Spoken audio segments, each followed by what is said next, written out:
Hey everyone, welcome into DomTime with Dom Giordano. Tonight we talk about not just the specifics, the day-to-day, but we talk about a guy who is bigger than life. After all, in his re-election campaign, his ads are signed, the governor.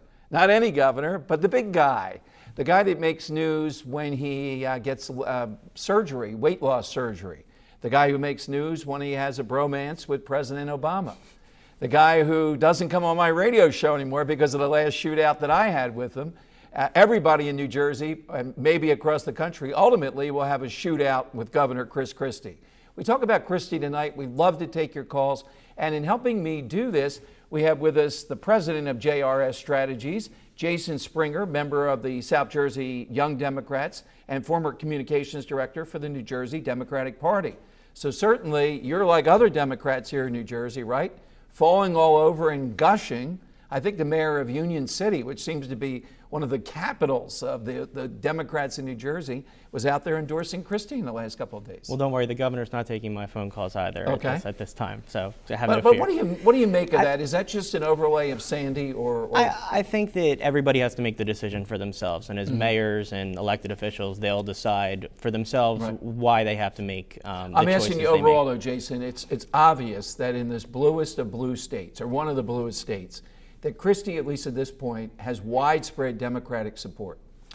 He definitely has support on all across the aisle. He has independents. He has, and the question is, what are they supporting, and why are they supporting him? Why are voters supporting him versus why are elected officials supporting him? They have to work with the governor if he's still the governor in office afterwards. Right, but how about the voters, though? I mean, this is amazing. And if you told me post-Sandy, for a little bit, the glow of that, because the fleece, the whole thing, Saturday Night Live, he pulled it off beautifully. You would think that would have worn off by now, but in the polling, I don't see much wear off. Well, I think they've been effective in continuing to focus on some of the Sandy recovery, and I think what you haven't seen talked about is the areas in the shore that aren't quite recovering yet. It was one of the things we talked about with President Obama coming in.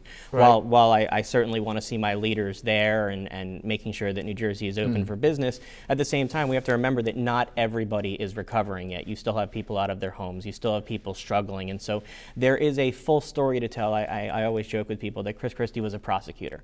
And a prosecutor gives their side of the story and gives the facts that make their case.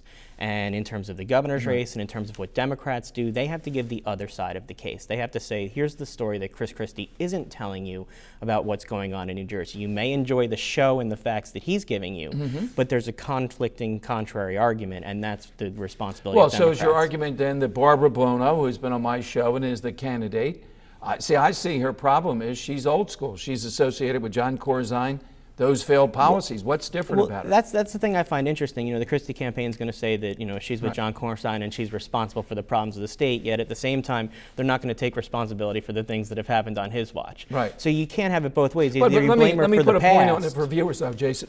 On my show, she has said things like millionaire's tax, more taxing.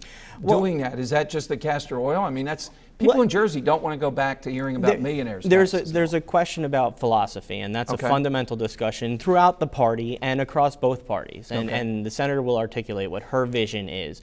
And there may be people that disagree with that, and some people may not prefer the rhetoric, but there should be a discussion about how we fund our programs and how we fund our state. That's my big issue. All right, well, let me ask you, though, how do you as a Democrat, is that within the mainstream thought to go back to things like millionaires tax? I think we have to review our tax policy as a whole. Some of the loopholes that we have, some of the cap But how about the settings. millionaires tax? I think the millionaires tax is something that should be a part of the discussion. But I think when you talk about it as a standalone issue, you're singling out people, and I think it has to be dealt with in a comprehensive package. Yeah, but I'm trying to do that because I'm trying to get to, that's what I do, to get to the heart of what the philosophy is. And Christie dead set against it. Blono on my show, yes, we need to do that. That's the effective political argument of are you for or against. But in the gray area of governing, the millionaires tax alone won't solve the problem of New Jersey. We have a problem with the way that we fund our schools and the way that we fund our government. We haven't fixed those sustainable problems of the state. So while the governor is entertaining and out there, we still have many of the structural difficulties we've had before.